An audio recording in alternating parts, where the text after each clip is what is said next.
let's look at each of these expenditures and say, is this actually in the best interest of the people? And if it is, it's approved. If it's not, we should think about it. Billionaire Elon Musk defending the work of his Department of Government Efficiency alongside President Trump in the Oval Office on Tuesday afternoon.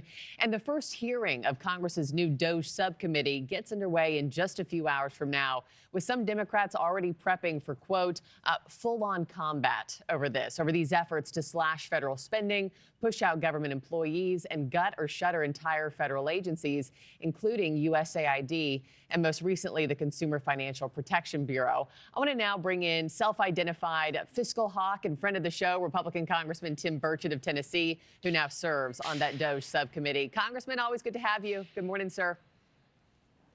Good morning, Markie. Thank you for having me on, ma'am. And everything Elon said there was correct. It's a start. President Trump has already pointed out that they'll be going after education and then the military next, which I assume is the Pentagon.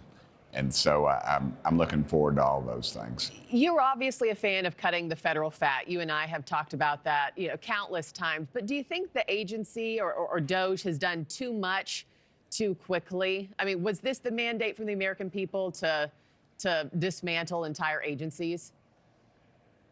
Yes, ma'am, it was. When they see the incredible fraud going on and people are paying taxes and the IRS is going after innocent civilians. You have people in North Carolina and Upper East Tennessee where Hurricane Helene ran through there and Biden allocated $100 million. Congress voted for it. I did not, because I knew they would steal it, and that's in fact what they did.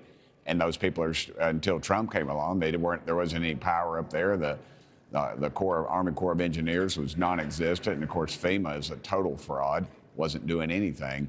So I think you're seeing this is what America wants, and they favor it, and they know, and I think they need to pile it on faster, because I think in 100 to 150 days, a lot of my friends on my side of the aisle, Marjorie Taylor Greene and I had a conversation. I said, it's not going to be the Democrats that give us the problem. It's going to be the Republicans, because they're going to get squeezed. Their girlfriend and or their wife who works for one of these agencies or one of these companies that is funded by one of these agencies or sub companies or what have you, is going to get pinched, and they're going to start squealing, and they're going to say, whoa, let's back up. But so the reality is this is a good thing. On both sides of the aisle, because I know, Democrats have threatened full-on combat.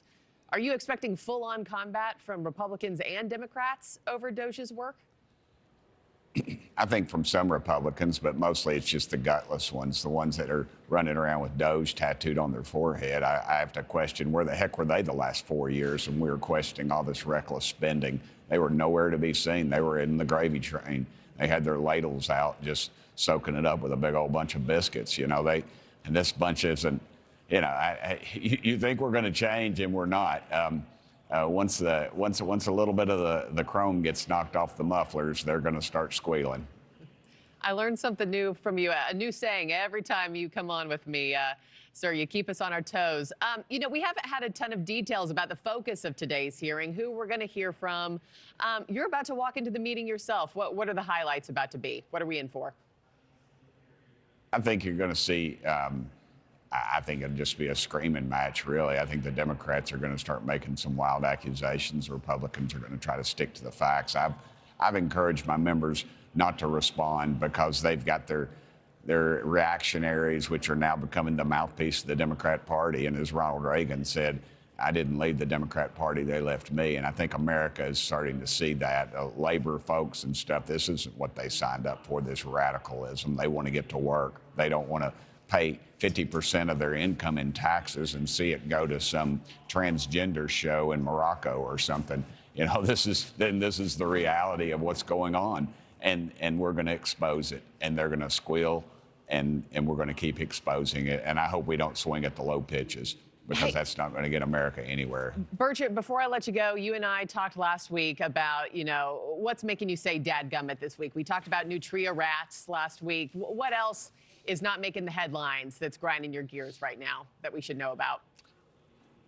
Dadgummit, this crazy budget stuff. Everybody's pitching a fit over, is it going to be one dadgum bill or 3 or 4? Trump said he'd love one beautiful bill or 2. He doesn't care. He just wants production.